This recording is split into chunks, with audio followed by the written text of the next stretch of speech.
The summer heat shimmered across the dusty town of Redemption Creek as Grace Sullivan stood with her head held high, a sea of hostile faces staring back at her from the crowded courtroom. Her wrists were raw from the iron shackles, but it was the weight of accusations hanging in the stifling air that truly bore down upon her shoulders. The year was 1876, and in this unforgiving corner of Arizona territory, a woman who had killed a man even in self-defense was rarely granted mercy. Grace's gaze drifted to the open window where the vast expanse of rugged landscape stretched toward the horizon. Just 3 weeks ago, she had felt free as the wind that now barely stirred the tattered lace curtains. Now her future hung by a thread, dependent on the 12 men who would decide her fate, men who had likely already deemed her guilty. The territorial prosecutor, a thin man with a meticulously waxed mustache and cold eyes, paced before the jury box. "Gentlemen," he announced with theatrical gravity, "the defendant, Miss Sullivan, claims she killed Mr. Harlan Reeves in self-defense. But I submit to you that no respectable woman finds herself alone with a man of Mr. Reeves' standing unless she invited his attentions." Grace's appointed attorney, a young man fresh from law school back east, shifted uncomfortably in his chair. He had been assigned to her case reluctantly, making it clear that defending a woman accused of murder was not how he'd planned to establish his reputation in the territory. "The prosecution calls Mr. Emmett Phillips to the stand," the prosecutor announced. A portly man with ruddy cheeks and small, mean eyes took the oath, his gaze never meeting Grace's. "Mr. Phillips," the prosecutor began, "you were in the saloon the night of May 18th, were you not?" "Yes, sir, I was." "And did you observe the defendant and the deceased together?" Phillips nodded eagerly. "She was serving drinks, but she was smellin' extra sweet at Harlan. Everyone saw it." Grace's fingers curled into fists beneath the table. She had served drinks because that was her job at the Silver Dollar, and she'd smiled because Mr. Dawson, the owner, had made it clear that pleasant girls earned better tips. There had been nothing extra sweet about it. One witness after another painted her as a woman of loose morals, each testimony driving another nail into what felt like an inevitable coffin. By midday, Grace's hope had withered to almost nothing. The courtroom was stifling, the air thick with tobacco smoke and prejudice. During a brief recess, her attorney approached her with resignation in his eyes. "Miss Sullivan, you might consider changing your plea. If you admit guilt and express remorse, the judge might be inclined toward leniency." Grace's green eyes flashed. "I will not plead guilty to murder when I was fighting for my life." Mr. Reeves tried to, her voice caught. "He cornered me in the storeroom. He wouldn't take no for an answer. When he put his hands on me, I grabbed the bottle. I had no choice." The young lawyer sighed. "The jury sees a saloon girl who killed a respected businessman. They don't see self-defense. They see a woman who stepped beyond her place." "Then find someone who saw what happened," Grace insisted. "Someone must have. Court will reconvene." The bailiff's announcement cut their conversation short. As they took their places again, the prosecutor's smug expression suggested he had saved his most damning witness for last. Grace steeled herself, but nothing could have prepared her for what came next. The prosecution calls Mr. Isaac Jameson. A tall figure rose from the back of the courtroom. Grace's breath caught as she watched him walk forward. His broad shoulders and confident stride commanded attention, though he seemed uncomfortable with the eyes upon him. He wore simple clothes dusty from the trail, but of good quality.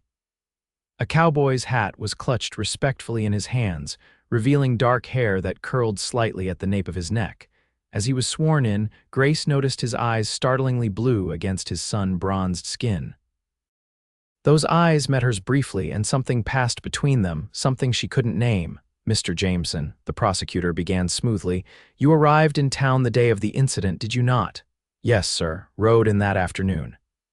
"And you were at the Silver Dollar Saloon that evening?" "I was."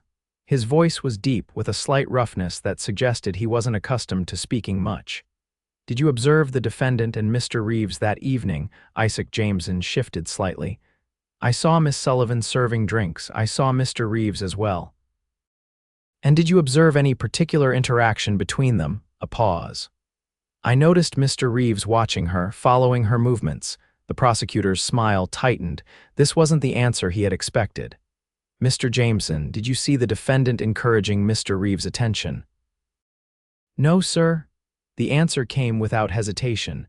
In fact, I saw her trying to avoid him several times. A murmur rippled through the courtroom. The prosecutor's face flushed with annoyance. Mr. Jameson, you're aware that the defendant stabbed Mr. Reeves with a broken bottle in the storeroom later that evening. I'm aware of what happened in that storeroom because I saw it. Isaac's voice had grown stronger, more certain. I saw Mr. Reeves follow Miss Sullivan when she went to fetch supplies. I didn't like the look of it, so I stepped outside, intending to circle around to the back entrance. The prosecutor tried to interrupt, but Isaac continued, his gaze now fixed on the jury. When I reached the back door, I heard a struggle. I looked through the window and saw Reeves with his hands on Miss Sullivan. She was fighting him, trying to push him away. He struck her across the face and started tearing at her dress. Grace closed her eyes briefly, the memories washing over her in a sickening wave. She grabbed the bottle when he threw her against the shelf. Isaac continued steadily. She was cornered. She fought to live, gentlemen. That's the simple truth of it.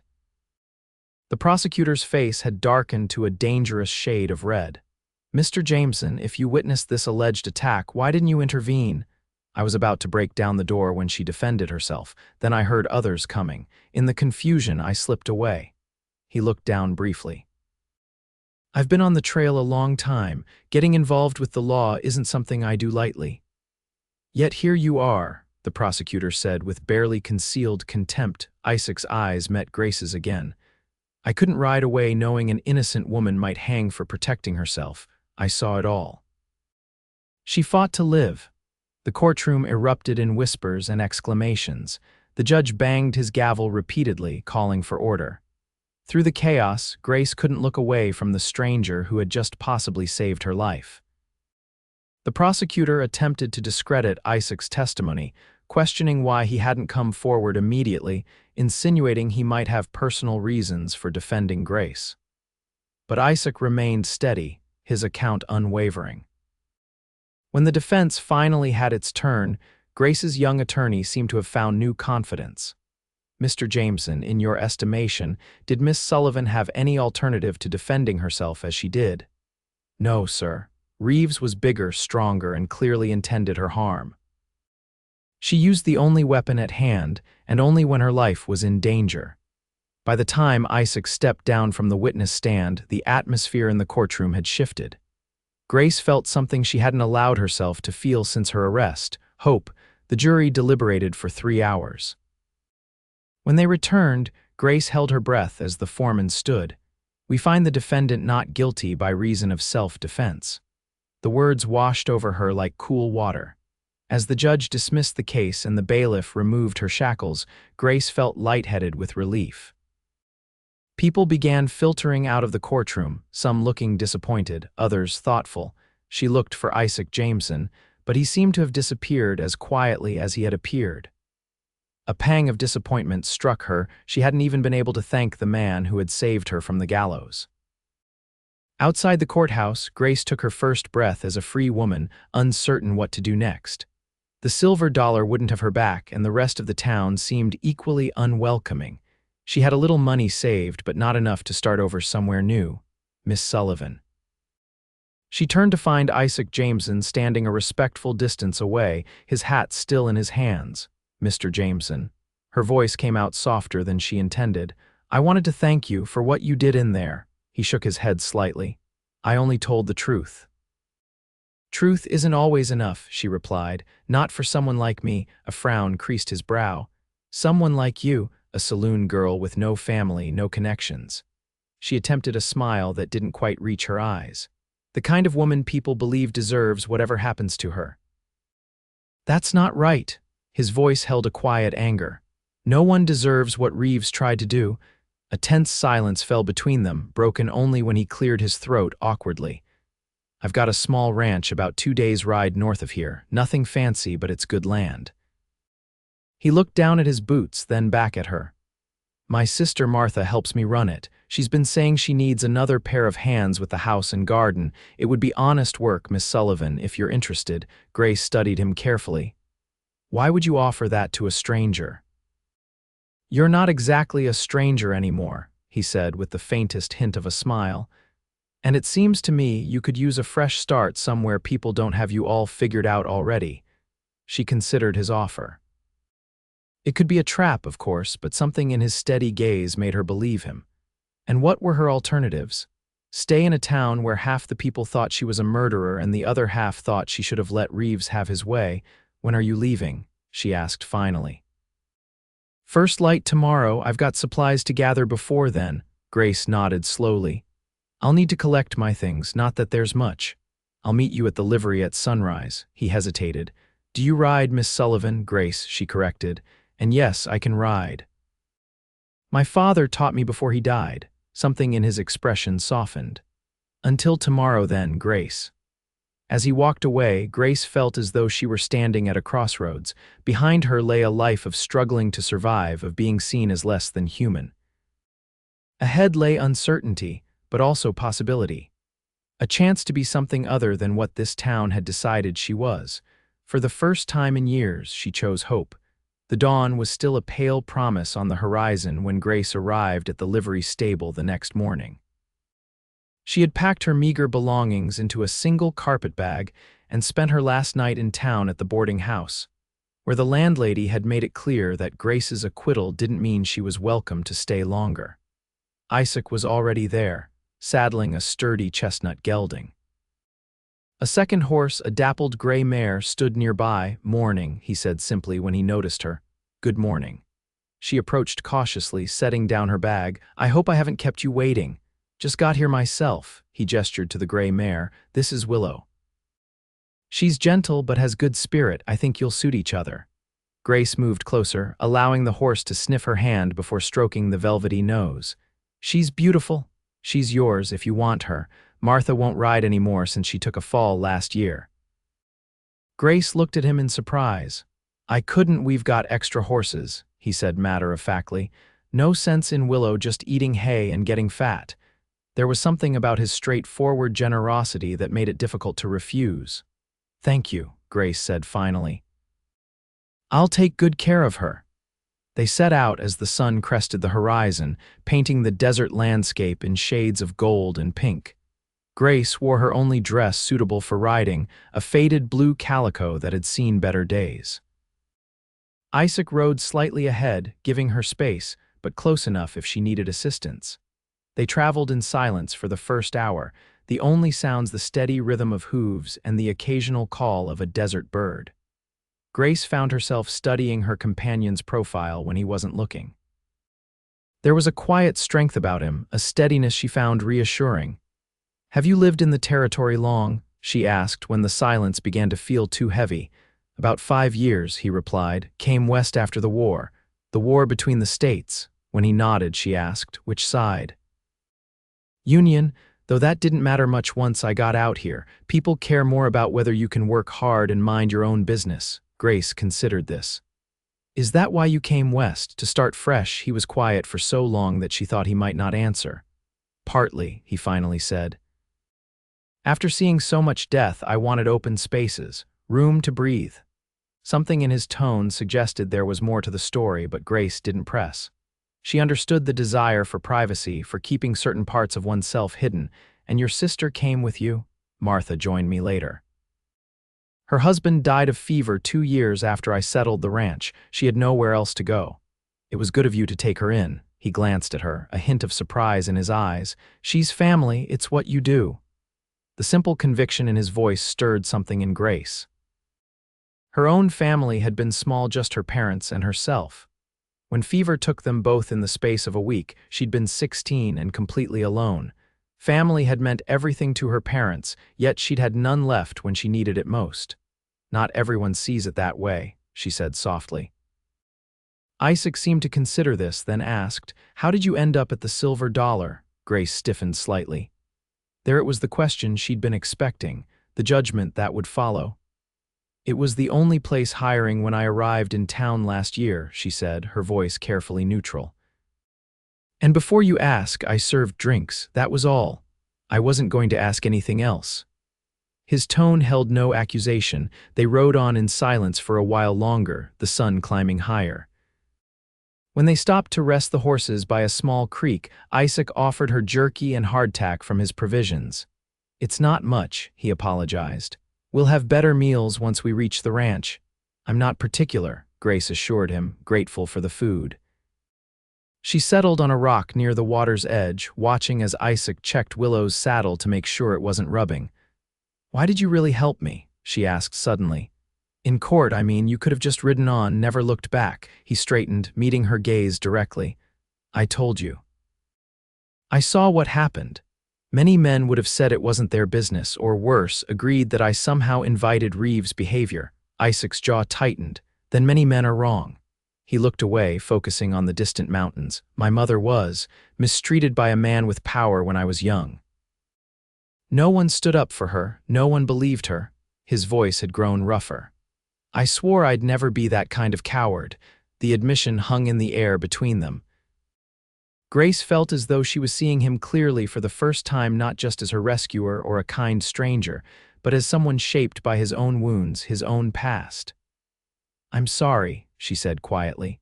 "About your mother," he nodded once, acknowledging her words without looking at her. They remounted and continued their journey, but something had shifted. The silence between them felt different, not awkward, but companionable, as though they had each recognized something familiar in the other. As the day progressed, the landscape changed, becoming less barren and more varied. They passed through stretches of grassland dotted with scrub oak and juniper. In the distance, mountains rose blue and majestic against the sky. "It's beautiful out here," Grace remarked as they crossed a high meadow filled with wildflowers. "It is." Isaac's face softened as he looked around. "First time I saw this land, I knew I was home." There was such quiet contentment in his voice that Grace felt a pang of envy.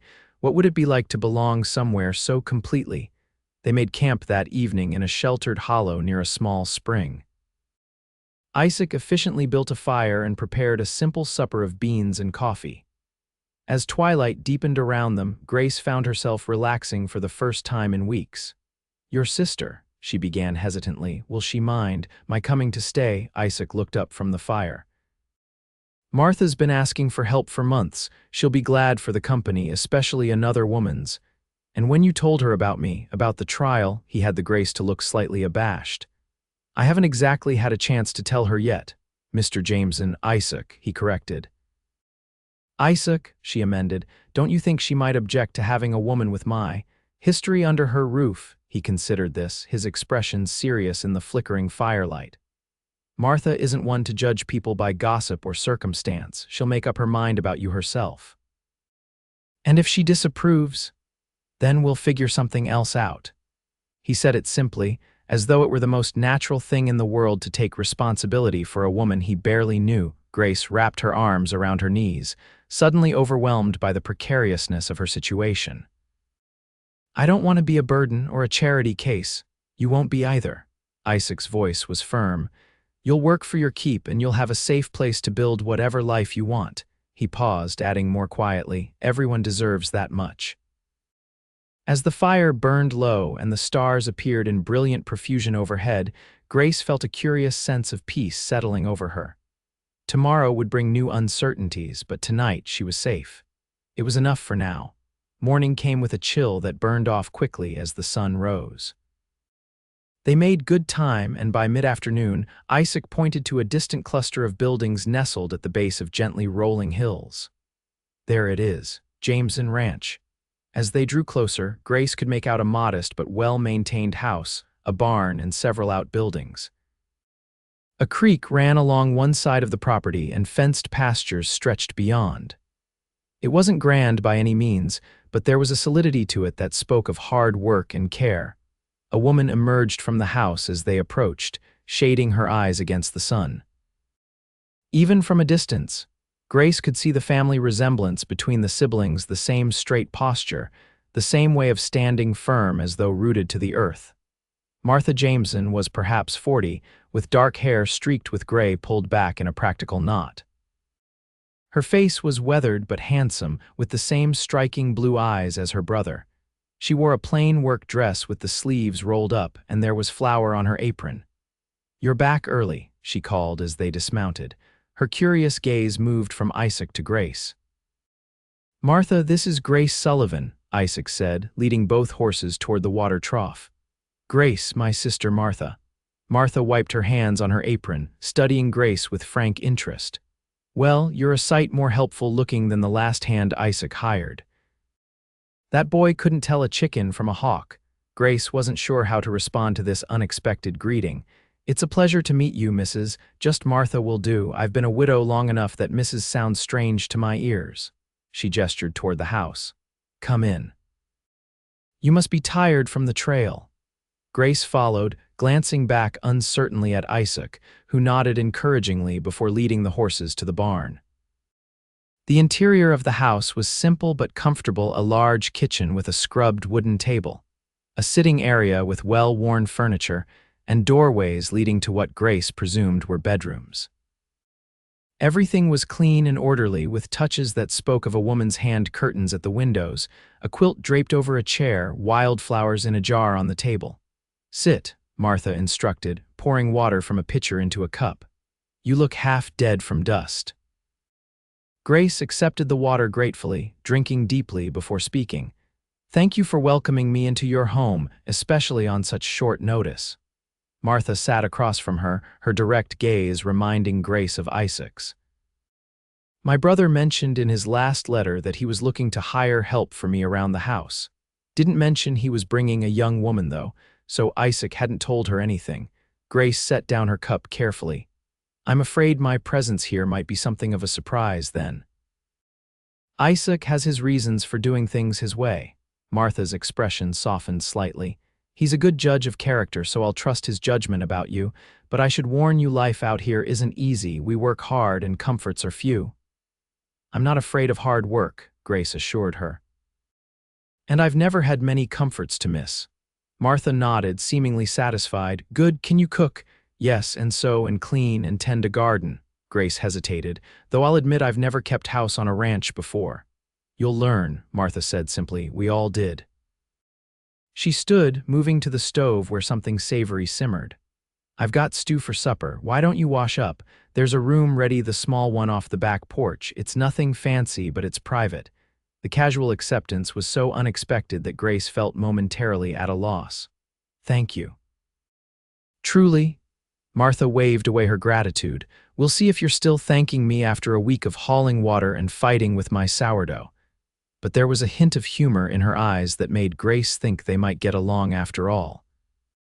The room Martha had mentioned was indeed small, with just enough space for a narrow bed, a chest of drawers, and a washstand. But the linens were clean, there was a bright rag rug on the floor, and the window looked out over the creek and the hills beyond. It was the first space that had been truly hers since her parents died. Grace washed the trail dust from her face and hands, changed into her cleanest dress, though that wasn't saying much, and tried to tidy her hair. Looking in the small mirror above the washstand, she hardly recognized herself. The woman staring back at her seemed both older and younger than she remembered, wearier around the eyes, but with something new, something almost like hope in her expression. When she returned to the kitchen, Isaac had come in from the barn.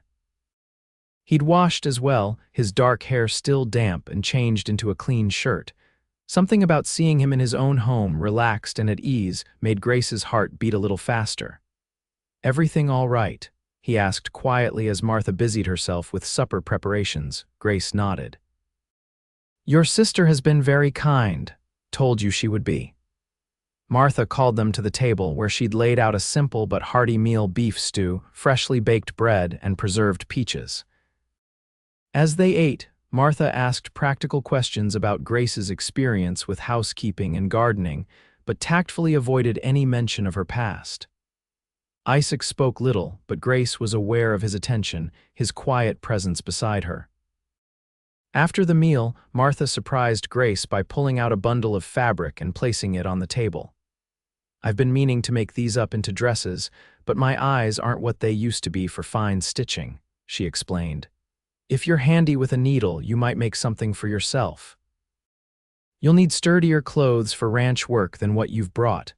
Grace touched the fabric good cotton in practical colors, nothing fancy but of decent quality. The unexpected kindness brought a lump to her throat. Thank you, she managed. I'd be happy to sew for both of us.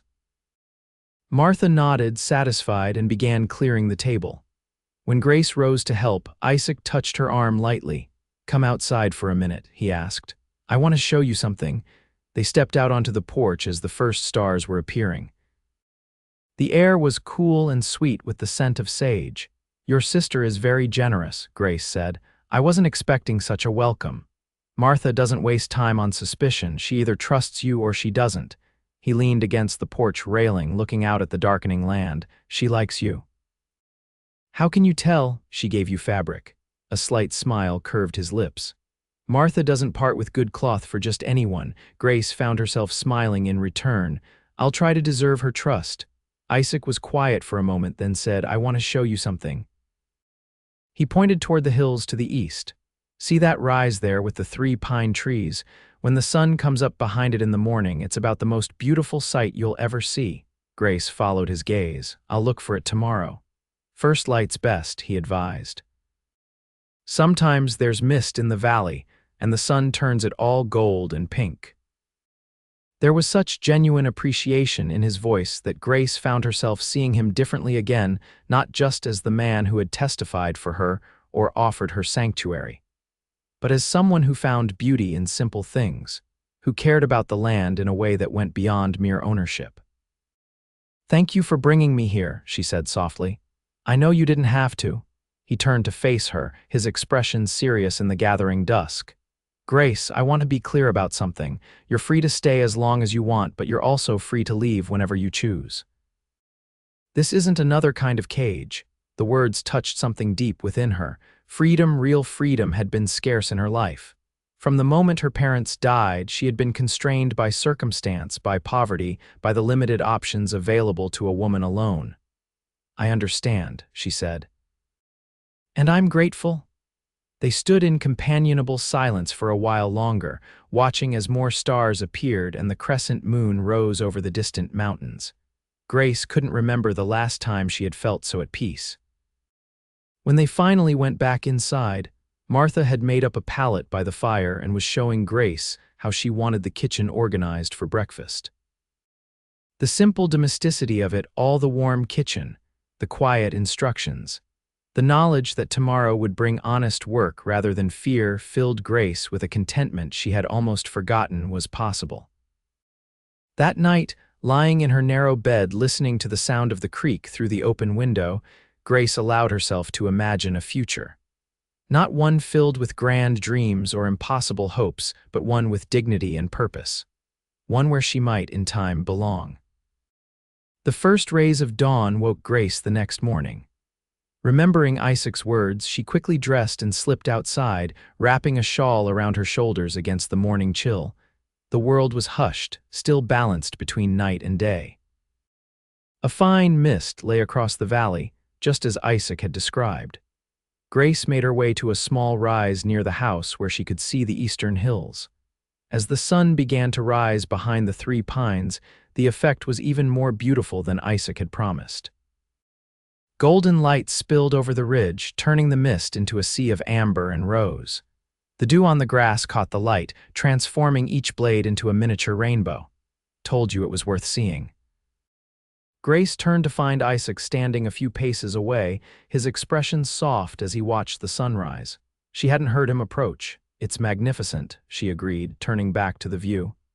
Thank you for telling me about it.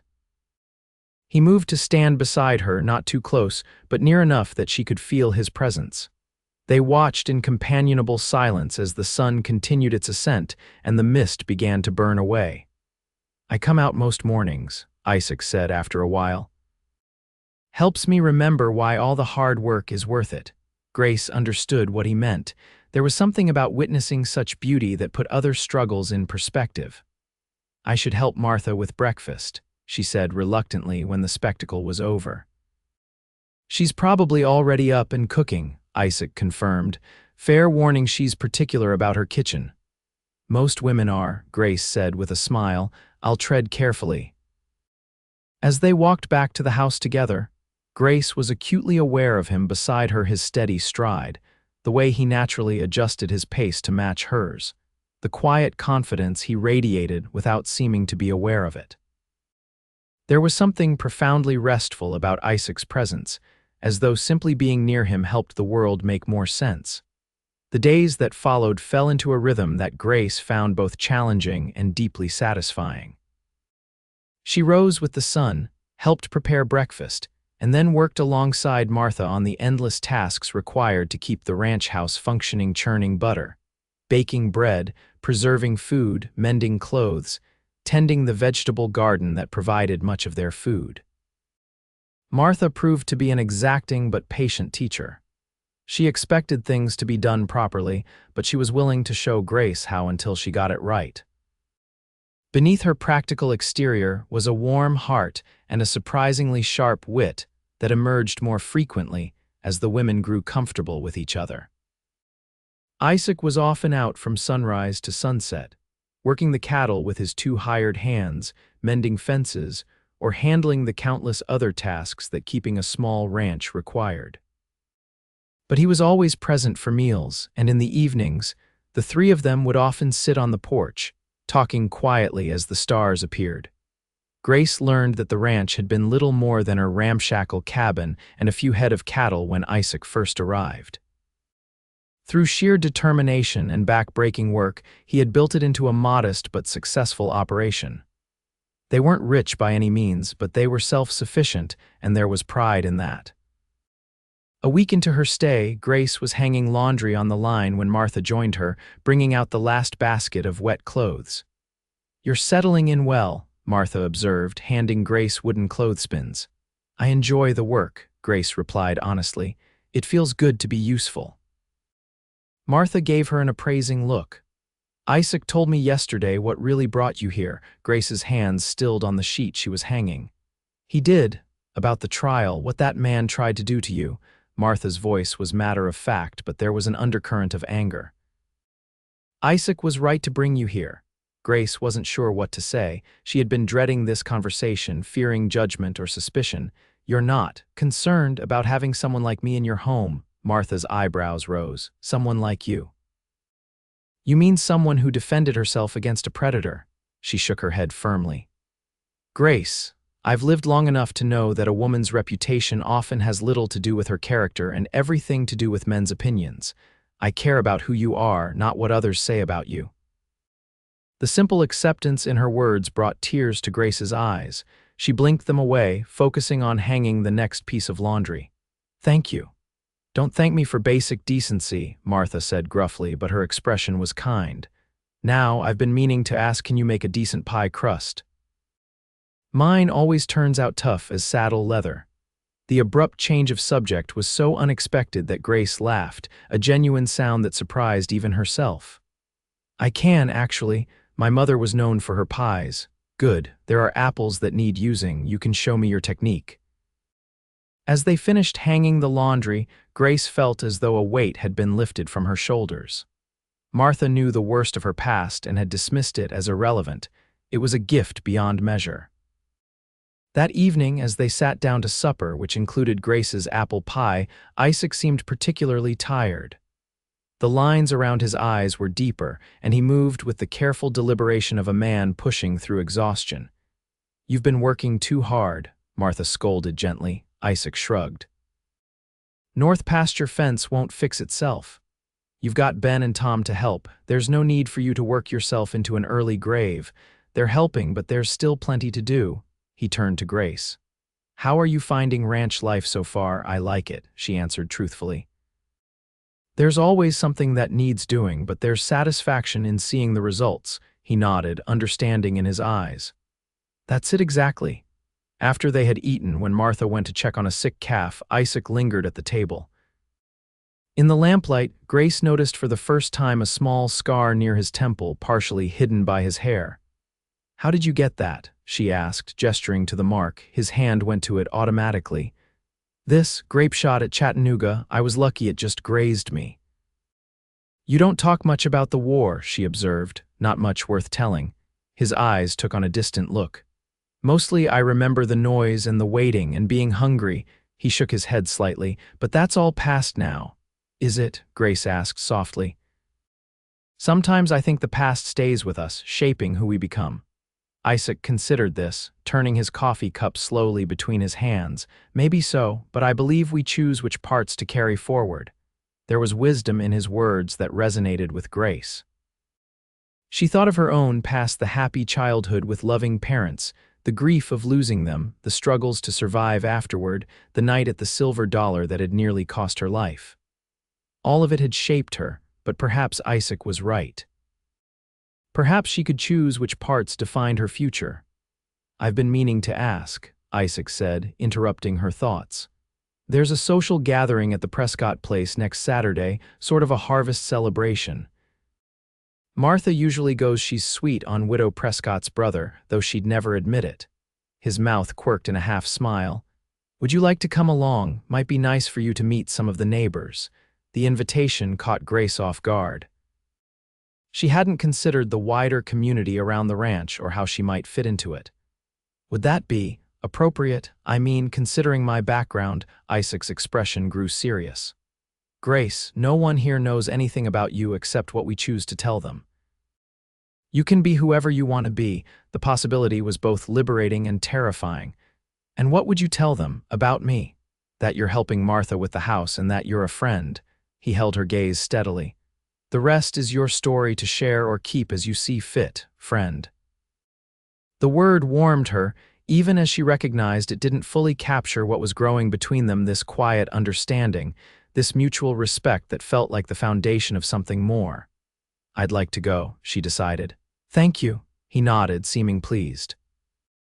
"Martha will be glad for the company," and he hesitated, uncharacteristically uncertain. "I would be too." The admission, simple as it was, sent a flutter through Grace's chest. She smiled, suddenly shy. "Then I'll look forward to it." The days leading up to the social were busy ones. Grace worked on one of the dresses from the fabric. Martha had given her a deep blue calico that brought out the green in her eyes. Martha taught her how to make proper biscuits for the basket they would bring, and Isaac seemed to find more reasons than usual to be near the house, often pausing in his work to ask if they needed anything from town. On the morning of the gathering, Grace found herself unaccountably nervous. It had been so long since she'd attended any kind of social function that didn't involve serving drinks at the saloon. What if she said the wrong thing? What if someone recognized her from Redemption Creek? Martha noticed her anxiety as they prepared the food they would bring. "They're just farmers and ranchers," she said practically. "Nothing grand or fancy about any of them." "It's not that," Grace admitted. "I'm just out of practice with ordinary socializing." Martha's expression softened with understanding. "Just be yourself. Anyone worth knowing will see what Isaac and I already have." "And what's that?" Grace asked, curious despite herself. "That you've got a good heart and more courage than most." Martha brushed flour from her hands with brisk efficiency. "Now let's finish these biscuits before the men get impatient." They set out mid-afternoon in the ranch's wagon, with Isaac driving and the women seated beside him on the bench. Grace wore her new blue dress, her hair pinned up in a simple but flattering style. Isaac had put on a clean shirt and his best trousers, and even Martha had traded her work clothes for a tidy gray dress with a lace collar. The Prescott place was about an hour's drive away, a prosperous farm with orchards and fields stretching in neat rows. As they approached, Grace could see a large barn decorated with autumn garlands and wagons and horses already gathered in the yard. "Looks like we're not the first to arrive," Isaac commented, guiding their wagon toward a hitching post. "The Prescotts always do things properly," Martha said with approval. "Emma Prescott's punch is worth coming early for." As they made their way to the barn, Grace stayed close to Martha, drawing comfort from the older woman's steady presence. Inside, the barn had been transformed with lanterns, bunting, and tables laden with food. A small group of musicians was setting up in one corner, and children darted between the adults, playing some elaborate game of tag. "Martha, you made it." A plump, cheerful woman approached them, arms outstretched. And Isaac too wonders never cease. Emma. Martha accepted the woman's embrace with good grace. This is Grace Sullivan, who's been helping me at the ranch. Grace, Emma Prescott, our hostess. Emma turned warm brown eyes to Grace. Any friend of the Jamesons is welcome here. Come, let me introduce you around. Before Grace quite knew what was happening, she found herself being led from group to group, introduced to what felt like half the county. Everyone was polite, if curious, and no one asked probing questions about her past. Instead, they wanted to know how she was finding ranch life, whether she thought they might get an early frost if she had tried Emma's famous apple butter. It was normal. Wonderfully, unexpectedly normal. By the time the musicians struck up a lively tune, Grace was feeling more at ease. She stood with Martha, watching as couples formed sets for a country dance. There you are. Isaac appeared beside them, looking slightly awkward in the social setting but handsome nonetheless. How are you finding it? Everyone's been very kind, Grace told him. Good, he cleared his throat. Would you care to dance? The question sent a flush of pleasure through her. I'd like that. As Isaac led her onto the floor, Grace was intensely aware of his hand at her waist, of the careful way he guided her through the steps of the dance. He wasn't a particularly skilled dancer, but he moved with the same quiet confidence he brought to everything.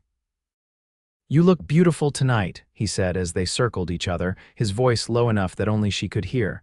The compliment, delivered with such simple honesty, made her heart skip. Thank you, you look quite handsome yourself. A faint color rose in his cheeks. Martha says I clean up passably well, Grace laughed. That sounds like Martha. As the evening progressed, Grace found herself relaxing more and more.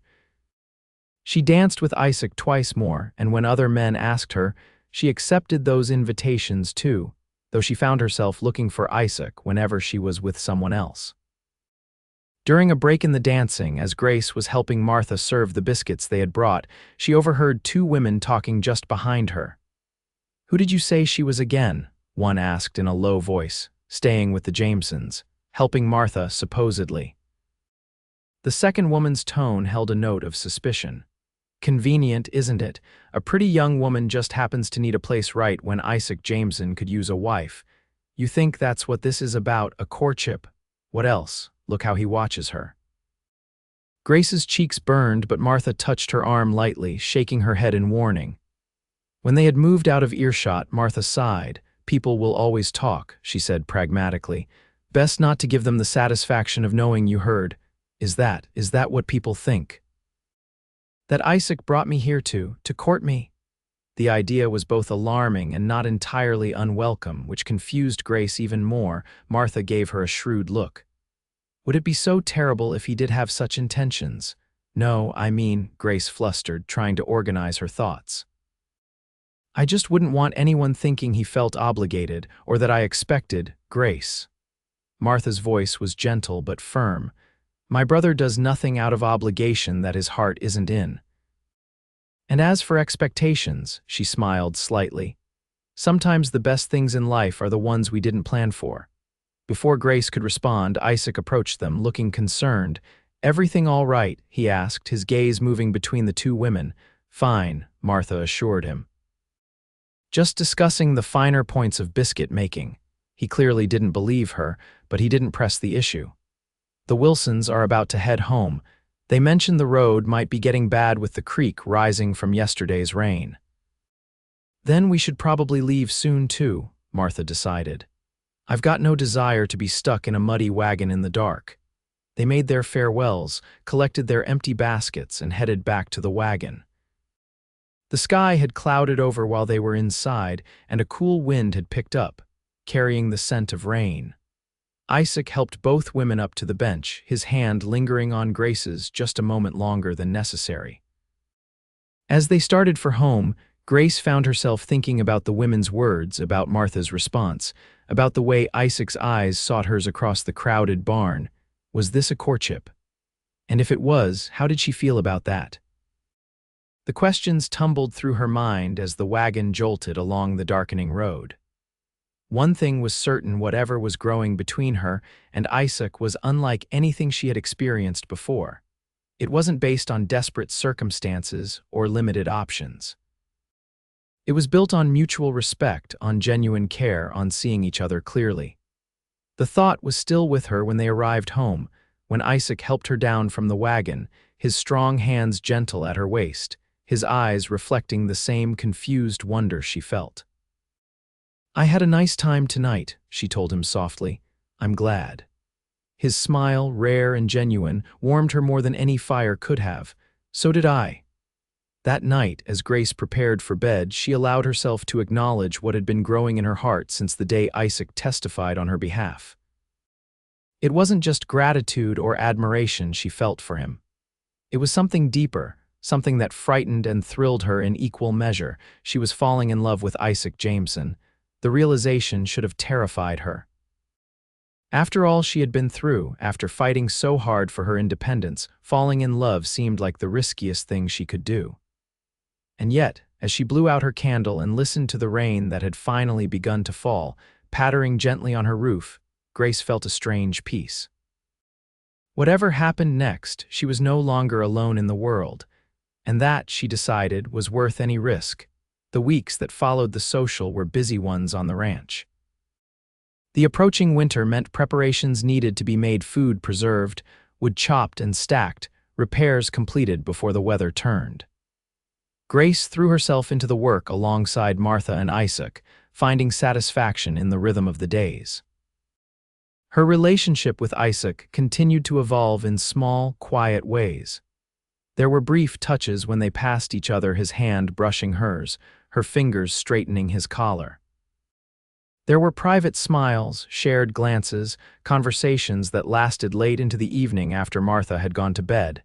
Nothing was spoken openly, but Grace could feel something building between them, a tension both sweet and anxious. She caught Martha watching them sometimes with a knowing look, but the older woman kept her observations to herself. One crisp morning in late October, Grace was in the garden harvesting the last of the fall vegetables when Isaac approached. He looked unusually serious, almost nervous. "Morning," he greeted her, hands in his pockets. "Good morning." She straightened, brushing soil from her hands. "Is something wrong?" "No, nothing wrong." He shifted his weight slightly. "I need to ride into Tucson tomorrow, supply run, and to see about selling some cattle. I'll be gone about 4 days. "Oh." Grace wasn't sure why this news made her heart sink. It wasn't as though they were together every day as it was. "I hope the journey goes well." He nodded, then seemed to come to some decision. "I was wondering if you'd like to come with me." The invitation caught her completely off guard. "To Tucson?" "Martha can manage things here for a few days. Thought you might like to see a bit more of the territory." He looked at her directly now. "And I'd welcome your company." Grace considered the implications. Traveling together, just the two of them, would be a clear statement to anyone who saw them. It would mean something, though exactly what, she wasn't sure. Would it be appropriate? She asked carefully. A smile touched his lips. "We'd stay at separate lodgings in town.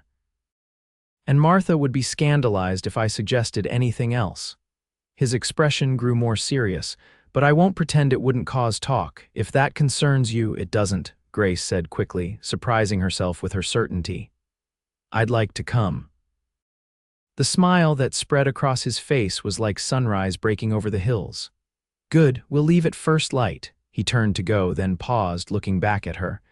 "Wear something warm. Nights get cold on the trail this time of year." Grace watched him walk away, her heart beating a rapid rhythm against her ribs. 4 days on the trail with Isaac. 4 days away from the ranch, away from the routine that had become her life. 4 days to discover what might be possible between them. Martha was unsurprised when Grace told her about the invitation. "About time he made some kind of move," she said dryly. "He's been mooning around for weeks." "He hasn't been mooning," Grace protested, though the thought pleased her more than it should have. Martha just raised an eyebrow. "Just be careful, not of Isaac, he's a gentleman to a fault, but of your own heart. Make sure you know what you want before you let things progress too far." It was good advice, and Grace thought about it as she packed a small bag for the journey. What did she want? Safety, certainly. A place to belong, work that had meaning. But more than that, she wanted what she had begun to find with Isaac: understanding, respect, the sense that she was truly seen, and if she was honest with herself, she wanted love.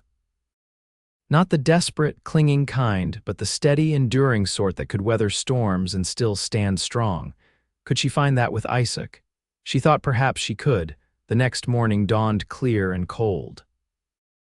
Grace dressed carefully in her sturdiest clothes, her hair braided simply down her back.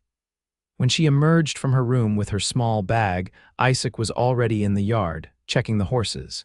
He had saddled Willow for her and a sturdy bay gelding for himself. "Morning," he greeted her, taking her bag and securing it behind her saddle. "Sleep well?" "Well enough," she replied, though in truth she had lain awake for hours, thinking about the journey ahead. Martha came out to see them off, pressing a package of food into Grace's hands. "For the trail," she explained. "And Grace," she lowered her voice so only the younger woman could hear. "Remember what I said?" Grace nodded, touched by Martha's concern. "I will." With final farewells, they mounted their horses and set off, the rising sun at their backs, casting long shadows before them on the trail. The morning was quiet except for the steady rhythm of hooves and the occasional call of a bird. "It's about a 2-day ride to Tucson," Isaac explained as they rode. "We'll camp tonight near Willow Creek if that suits you." "That sounds fine." Grace was comfortable in the saddle. Willow was an easy mount, and the weather was pleasant for riding. As the day wore on, they fell into an easy conversation, talking about the ranch, about books they had read, about places they had been. Isaac told her more about his time in the war, not the fighting, but the people he had met, the strange camaraderie that formed between men facing death together. In turn, Grace shared stories of her childhood, of her parents' small farm in Missouri, of her father teaching her to ride and her mother showing her how to make perfect pie crust. "They sound like good people," Isaac said when she described how her father had once carried a sick calf a mile through a snowstorm to save its life. "They were," Grace agreed, a familiar ache of loss in her chest. "They would have liked you." The words slipped out before she could consider them, but Isaac smiled. "I hope I would have deserved their approval." By mid-afternoon, they had reached a place where the trail narrowed, winding through a rocky pass. Isaac led the way, occasionally glancing back to make sure Grace was managing the difficult terrain. "Almost through," he called back to her as they navigated a particularly steep section. Suddenly, Willow stumbled, sending Grace lurching forward. She managed to keep her seat, but her hat was knocked off, tumbling down the rocky slope. Isaac was off his horse in an instant, securing both animals before scrambling down to retrieve her hat. When he returned, he handed it to her with a slight bow that made her laugh despite her momentary fright. "My hero," she teased, setting the hat back on her head. "At your service, madam." But there was something in his eyes, a warmth that wasn't entirely playful, that made her breath catch. They continued on, and by late afternoon, they had reached Willow Creek, a pretty spot with clear water and sheltering trees. Isaac efficiently set about making camp, gathering wood for a fire while Grace unsaddled the horses and tended to them. As dusk fell, they sat by the fire eating Martha's provisions: cold chicken, biscuits, and apple tart. The flames cast a golden light over Isaac's features, softening the lines of his face and bringing out auburn highlights in his dark hair. "You've been quiet," he observed, passing her the canteen. "Everything all right?" Grace took a sip of water, gathering her thoughts. "I was just thinking about how much my life has changed since the trial, how different things could have been." Isaac's expression grew serious. "Do you ever regret it? Coming to the ranch, I mean." "No." The answer came without hesitation. "It's the best decision I've made in a long time," he nodded, seeming relieved. "I'm glad to hear that." A comfortable silence fell between them, broken only by the crackling of the fire and the gentle sound of the creek. The stars were emerging overhead, brilliant points of light in the vast darkness. "Why did you invite me to come with you?" Grace asked suddenly. "The truth." Isaac looked at her across the fire, his eyes reflecting the flames. "Because I wanted to be alone with you. Because I wanted to know if what I feel when we're at the ranch would be the same out here." He paused. And because I hoped you might want the same thing." The honesty of his answer took her breath away. "And is it the same, I mean?" "No," he said softly, "it's stronger." Grace's heart pounded in her chest. This was the moment to be equally honest, to tell him what was in her heart. And yet fear held her back, not of Isaac, but of exposing herself so completely, of making herself vulnerable once more. "I'm afraid," she admitted, looking down at her hands. "Of what?" "Of being wrong, of trusting and being hurt, of losing myself again." She raised her eyes to his. "And most of all, I'm afraid of hurting you, of not being what you deserve." Isaac moved to sit beside her, close but not touching. "Grace, I don't want you to be anything other than who you are." "That's who I care for. That's who I—" He stopped, then continued more carefully. "I would never ask you to change or to be less than yourself." His nearness, his warmth, the earnestness in his voice, it all combined to make Grace feel both terrified and utterly safe. "What if it doesn't work?" she whispered. "What then?" "Then we'll face that together, too." He reached out slowly, giving her time to pull away, and took her hand in his. "I'm not asking for promises, Grace, just a chance." Looking into his eyes, Grace knew she had already made her decision. Whatever fears she had, whatever doubts still lingered, they were outweighed by what she felt for this man who had saved her in more ways than one. "Yes," she said simply. "A chance." His smile was like daybreak, transforming his face. Slowly, giving her every opportunity to withdraw, he leaned forward. When their lips met, it was gentle, questioning, a beginning rather than a demand. Grace closed her eyes, allowing herself to feel fully for the first time in years the warmth of his mouth against hers, the strength of his hand holding hers, the promise of something beautiful and enduring between them. When they parted, Isaac rested his forehead against hers for a moment. "I've wanted to do that for weeks," he confessed. Grace smiled, a bubble of happiness rising within her. "What took you so long?" His laugh was soft and wondering. "Fear, I suppose, same as you." They talked long into the night, sharing hopes and fears, dreams and memories. Isaac told her about his vision for the ranch, how he hoped to expand it someday, to make it a legacy that would last. Grace spoke of her desire to create a true home again, to belong somewhere and to someone. When the fire burned low, they reluctantly parted to their separate bedrolls, but the connection between them remained, a tangible thing spanning the short distance that separated them under the star-filled sky. The journey to Tucson continued the next day, with a new ease between them. Isaac's hand would find hers when they stopped to rest the horses. Grace would catch him watching her with a look that made her cheeks warm.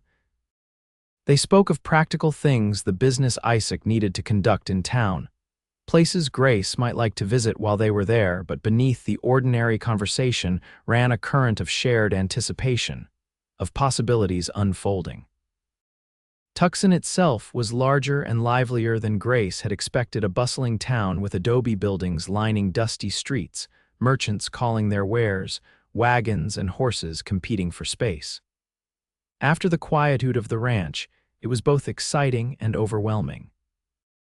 Isaac secured rooms for them at a respectable boarding house run by a stern-faced widow who gave them a suspicious once-over before accepting Isaac's payment. "I need to see a cattle buyer," Isaac told Grace after they had freshened up and met in the small sitting room downstairs. "It shouldn't take more than a couple of hours. Will you be all right on your own for a while?" "I'll be fine," she assured him. "I might look at the shops." He hesitated, then reached into his pocket and pressed some coins into her hand. "In case you see something you like." Grace started to protest, but the simple pleasure in his expression stopped her. "Thank you. Meet me at the hotel restaurant for supper, around 6. I'll be there." After he left, Grace set out to explore the town. She wandered through a dry goods store, examining fabrics and notions. She spent a long time in a bookshop, finally selecting a volume of poetry with the money Isaac had given her. She passed a dress shop with elegant gowns in the window that she could never afford but enjoyed looking at nonetheless. As she walked, Grace found herself imagining a future where such outings were a regular part of her life, where she and Isaac might come to town together, where they might build a life that included both the peace of the ranch and occasional forays into the wider world. The thought filled her with a quiet joy that carried her through the afternoon and back to the boarding house, where she changed into her best dress, the blue one she had worn to the social for supper.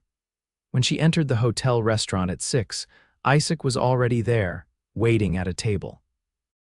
He stood when he saw her, his expression lighting up in a way that made her heart skip. "You look beautiful," he said as he held her chair. "Thank you," she smiled up at him. "How was your business? Profitable?" His own smile was satisfied. "The cattle will fetch a good price, and I found most of the supplies we need for winter." They ordered a simple but well-prepared meal, and as they ate, Grace told Isaac about her explorations, showing him the book of poetry she had purchased. "It reminded me of those 3 pines on the ridge," she explained, pointing to a poem about dawn breaking over mountains. The tenderness in his eyes as he looked at her made Grace's breath catch. "I'm glad you're here, Grace," he said simply. "So am I." After supper, they walked through the town as darkness fell and lamps were lit in windows. The night was clear and cool, the stars emerging one by one above them. "I have something for you," Isaac said as they paused near a small plaza where a fountain burbled quietly. He reached into his pocket and withdrew a small package wrapped in brown paper. Grace accepted it curiously. "What's this?" "Open it and see." Inside was a delicate silver locket on a fine chain. Grace gasped softly, touching the simple but beautiful pendant with gentle fingers. "Isaac, it's lovely, but you shouldn't have. I wanted to." He took it from her carefully and unclasped it. "Turn around." Grace obeyed, lifting her hair as he fastened the chain around her neck. The locket rested just below her collarbone, a gentle weight that felt like a promise. "Thank you," she said, turning back to him. "It's perfect." In the soft lamplight, with the sound of the fountain behind them and the stars overhead, Isaac cupped her face in his hands and kissed her, not the tentative kiss of the night before, but a deeper one, full of longing and tenderness. Grace responded in kind, her arms encircling his waist, her heart beating a rhythm of joy and belonging. Whatever the future held, this moment was perfect, a gift she had never expected but now couldn't imagine living without.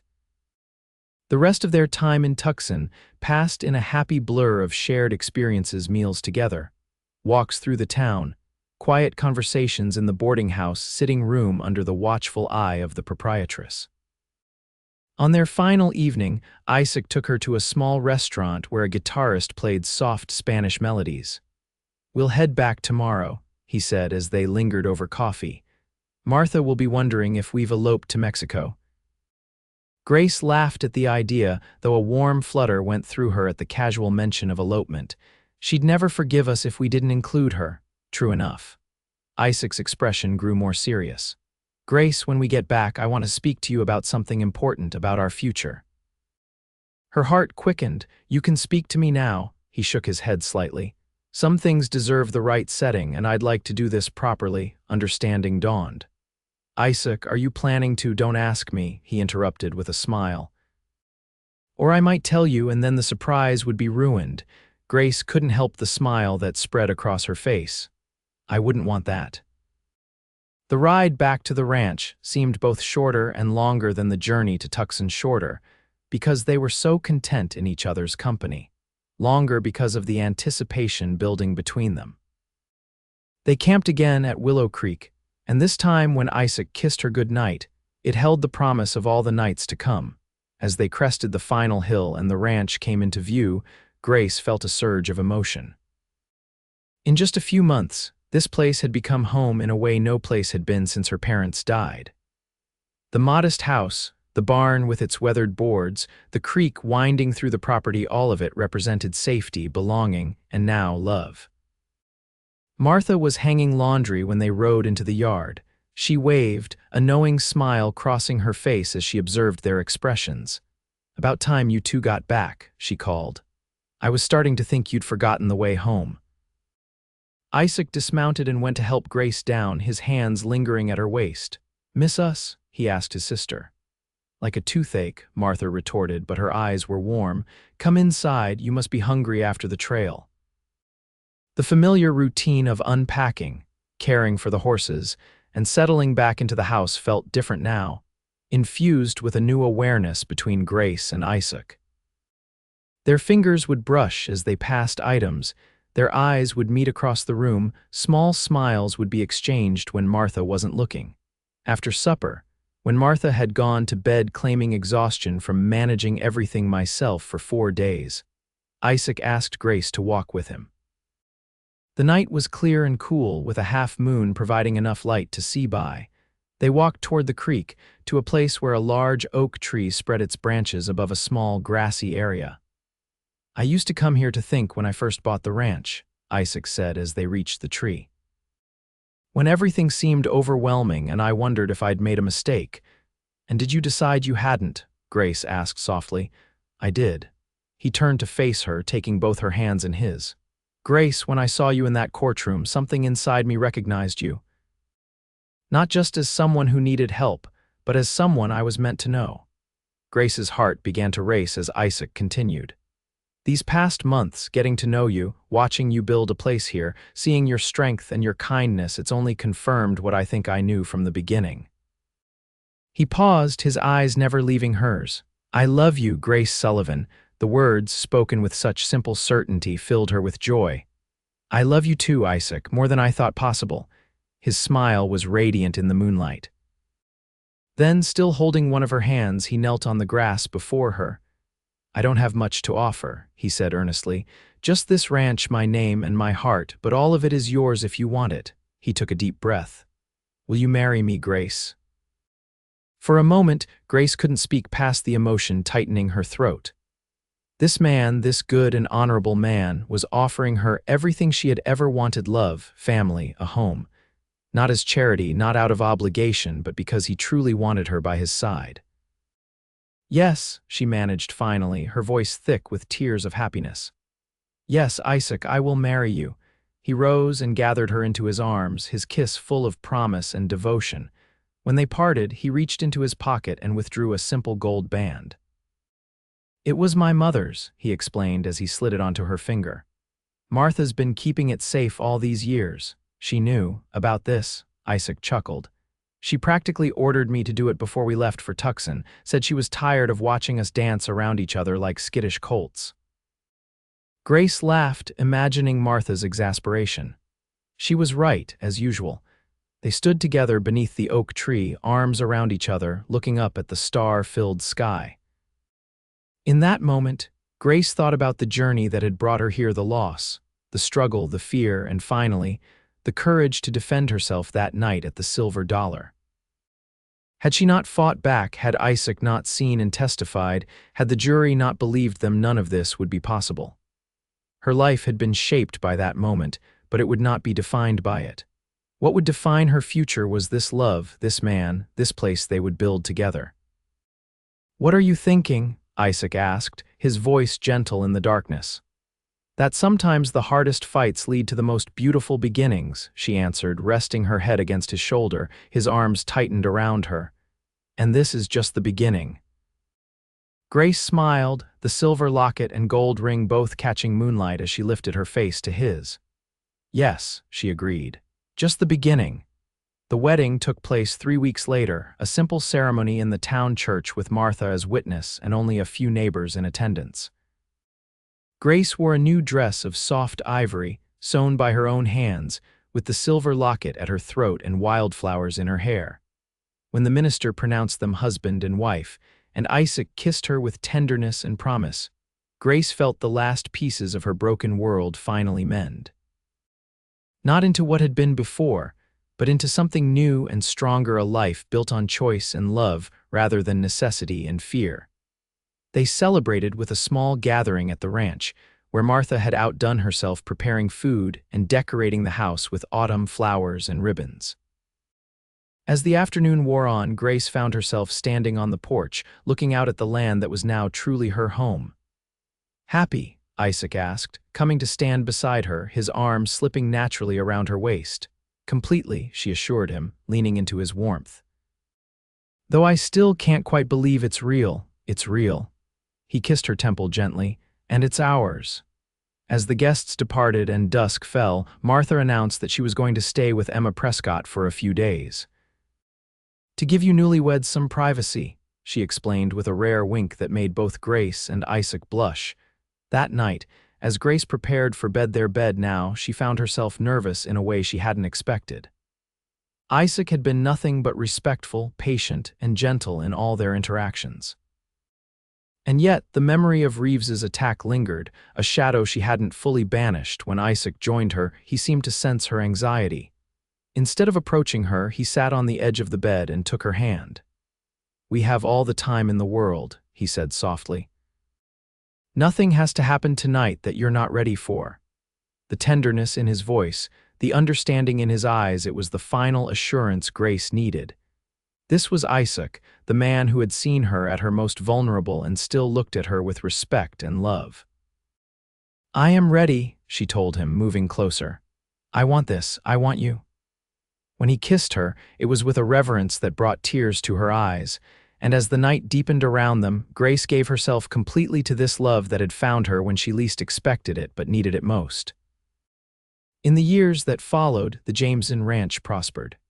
Isaac's careful management and hard work paid off, allowing them to expand the herd and improve the house. Grace's garden thrived, providing not only for their table but enough to sell in town. Martha stayed with them, though she eventually moved into a small cabin Isaac built for her at the edge of the property. "So I don't have to hear you two lovebirds at all hours," she claimed, though Grace knew the older woman was simply giving them space to build their own family. Their first child, a son they named James after Isaac's father, was born on a snowy December night almost exactly a year after their wedding. Martha served as midwife, and when she placed the squalling infant in Grace's arms, Isaac wept unashamedly. "He's perfect," he whispered, touching his son's tiny hand with wonder. 2 years later, their daughter Eliza arrived, named for Grace's mother. She had Isaac's blue eyes and Grace's determined spirit, evident from her first lusty cries. Life wasn't always easy. There were drought years when the creek ran low and the pastures withered. There was the winter when influenza swept through the county, claiming several neighbors and leaving Martha weakened for months afterward. There were the ordinary challenges of raising children, running a ranch, building a life together. But through it all, Grace and Isaac faced each obstacle side by side, their love deepening with shared joys and sorrows, with the passing of seasons and the growth of their family. Sometimes, in quiet moments, Grace would touch the silver locket she still wore and remember the courtroom, the fear, the moment when Isaac had stood and spoken truth to power. She had fought to live that night at the Silver Dollar, not knowing that what she was really fighting for was this life, this love, this family that had seemed impossible in her darkest hour. On their 10th wedding anniversary, Isaac surprised her with a picnic beneath the 3 pines on the ridge, the same spot he had first shown her from a distance on her second day at the ranch. As they watched their children playing nearby, Isaac took her hand, his thumb brushing over the gold band that had never left her finger. "Any regrets?" he asked, his blue eyes as clear and honest as they had been the day he testified for her. Grace looked around at the land they had nurtured together, at their strong, healthy children, at the man who had become her partner in all things. "Not one," she answered truthfully. "Every step, even the painful ones, led me here, to you, to this life we've built." Isaac smiled, the lines at the corners of his eyes deepening lines earned through years of working in sun and wind, of laughing with their children, of sharing his life with her. "I saw you fighting to live that day," he said softly, "but I never imagined we'd build something so worth living for." Grace leaned against his shoulder, contentment flowing through her like the creek that ran through their land, sometimes rushing, sometimes gentle, but always constant, always finding its way forward. "We fought for it together," she said, "and we'll keep fighting for it every day."